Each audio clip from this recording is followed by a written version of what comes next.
This video is brought to you by AKSIAS.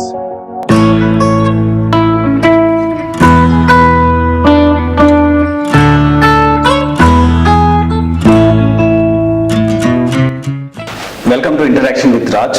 So జనరల్గా ఏంటి అంటే ఐపీఎస్ కానీ ఐఏఎస్ కానీ ర్యాంకర్స్ ఇంటర్వ్యూస్ మీరు చాలా చూసే ఉంటారు. బట్ ఏంటి అంటే ప్రతిసారి కూడా నేను చాలా ఇంటర్వ్యూస్ అనేవి చూశాను. నేను కూడా చాలా డిఫరెంట్ ఛానల్స్లో ఇంటర్వ్యూస్ కూడా చూశాను. బట్ ఏంటి అంటే నాలెడ్జ్ అనే దాని గురించి మాత్రం పాయింట్స్ అనేవి తక్కువ రైజ్ చేశారు. దానికి సంబంధించిన క్వశ్చన్స్ అనేవి తక్కువ మనం మాట్లాడారు. మనం చాలా వీడియోస్ చూస్తే వాళ్ళ పర్సనల్ స్టోరీస్, వాళ్ళ జర్నీ దీని గురించి మాట్లాడారు. కానీ ఒక సివిల్స్ ఆస్పిరెంట్కి కావాల్సిన క్వశ్చన్స్ అనేవి రైజ్ చేయలేదు అనేది నా భావన. సో దానికి సంబంధించి ఈ ఇంటరాక్షన్ విత్ రాజ్ అనేది స్టార్ట్ చేసాము. సో కంప్లీట్గా సివిల్స్ ఆస్పిరెంట్స్ దానికి సంబంధించిన డౌట్స్, ప్రిపరేషన్ ఎలా అవ్వాలి, సో అసలు దానికి సంబంధించిన డీటెయిల్గా ఎడ్యుకేషన్ ఆర్ సివిల్స్ ఆస్పిరెంట్స్ ఫ్రీక్వెంట్గా రైజ్ అయ్యే ఫ్యాక్ట్స్, ఫ్రీక్వెంట్ ఆస్క్ క్వశ్చన్స్ అని చెప్పి దానికి సంబంధించిన క్వశ్చన్స్ అనేవి అడగడానికి ఎక్స్పర్ట్స్, ఆల్రెడీ వర్క్ చేసిన వాళ్ళు, ఐపీఎస్ ఆఫీసర్స్, ఐఏఎస్ ఆఫీసర్స్, ఇలా అందరినీ ఇంటరాక్ట్ అవ్వబోతున్నాము.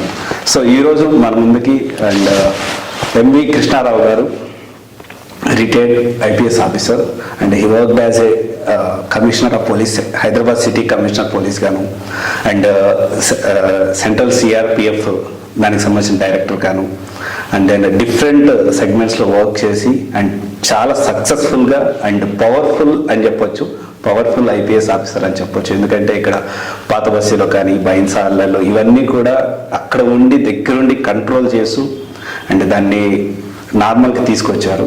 సో ఈరోజు ఎంవి కృష్ణారావు గారు మన ముందున్నారు. So most intelligent IPS officer and also చాలా మందికి యంగ్ జనరేషన్కి, ప్రజెంట్ ఉన్న యంగ్ జనరేషన్కి ఒక రోల్ మోడల్ అని చెప్పొచ్చు. Thank you for accepting our request sir. Yes. So bank employee to IPS officer, జనరల్గా ఏంటి అంటే ఇప్పుడు ప్రజెంట్ చాలా క్వశ్చన్స్ మనం చూసే ఉంటాం సార్. జనరల్గా స్టూడెంట్స్ ఎవ్రీడే నన్ను దీని గురించి ఎట్లా బాగా ప్రిపేర్ అవ్వాలి సార్, నేను జాబ్ చేస్తున్నాను, నేను సాఫ్ట్వేర్ జాబ్ చేస్తున్నాను, లేకపోతే నేను సో అండ్ సో జాబ్ చేస్తున్నాను, లేకపోతే నా దగ్గర కోచింగ్కి డబ్బులు అంటే అంత ఎఫోర్డ్ చేయలేను, సో ఏదో కంపల్సరీ పార్ట్ టైం జాబ్ చేసుకుంటూ నేను ప్రిపేర్ అవ్వాలి. ఈ time management is it really possible? అందుకే ప్రెసెంట్ ఉన్న సిచ్యువేషన్లో చాలామంది అడిగే క్వశ్చన్ సార్ ఇది. అంటే నాకు ఫైనాన్షియల్ బ్యాకప్ లేదు, ఎందుకంటే మా ఇంట్లో వాళ్ళు అంత ఎఫోర్డ్ చేయలేరు, కొంచెం ఎక్కువగానే ఉంది కోచింగ్. అలా ఎలా ప్లాన్ చేసుకోవచ్చు? మీరు ఎలా అప్పుడు ప్లాన్ చేశారు, ఇప్పుడు వాళ్ళైతే ఎలా ప్లాన్ చేసుకోవచ్చు? కోచింగ్ ఈజ్ యూస్ఫుల్, కానీ కోచింగ్ లేని వాళ్ళు చాలామంది సెలెక్ట్ అయ్యారు. ఉదాహరణకు ఈ 2021లో సెలెక్ట్ ఇవాళ పొద్దున్న వచ్చిన రిజల్ట్స్లో నేను 220 మందికి మాక్ ఇంటర్వ్యూస్ చేశాను. అందులో 93 మంది సెలెక్ట్ అయ్యారు. అంటే ఆల్ ఇండియా లెవెల్ ఇది. సో అందులో యూపీలో ఒక అబ్బాయి, అతను ఓన్లీ బిఏ, ఇంకేం లేదు అతను కోచింగ్ లేదు, ఏం లేదు.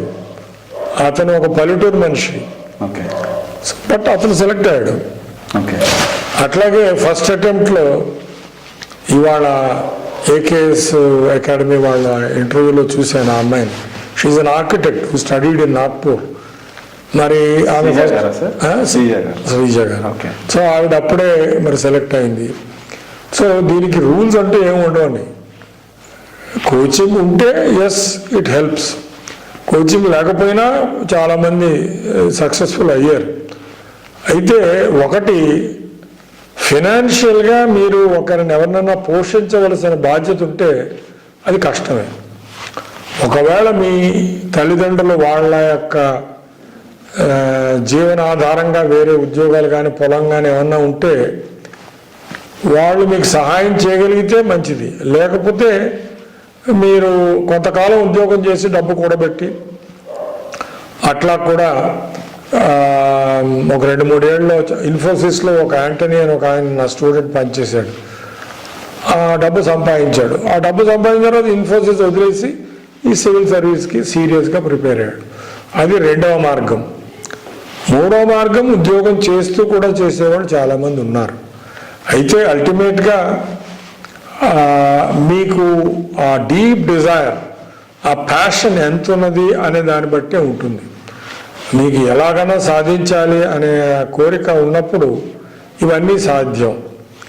కోరిక ఏదో ఎక్స్టర్నల్ అయితే, అంటే తల్లిదండ్రులు అడిగారు కాబట్టి, లేక ఏదో సమాజంలో మనకు గౌరవం బాగుంటుంది కాబట్టి అందుకోసం మనం ట్రై చేస్తున్నాము, అలాంటి ఉద్దేశాలు ఉంటే కొంచెం సక్సెస్ రేట్ తక్కువ.